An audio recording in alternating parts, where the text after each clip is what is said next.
welcome to the final step out of all the 9 steps of our TPbenchmark software solution.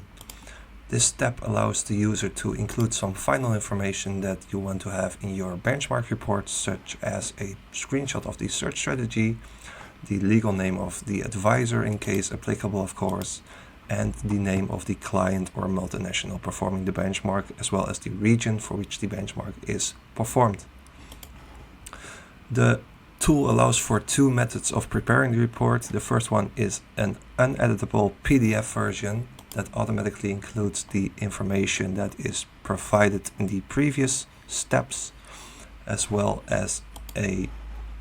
Word version that is editable that contains smart data fields, also automatically synchronizing all the information from TPbenchmark into a report, such as the interquartile range,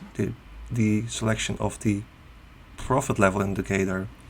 and also a summary of the data setup, multi-check, single check, through which you arrive at a final set of comparables, as well as the underlying data of the interquartile range calculation and the turnover and net profit levels.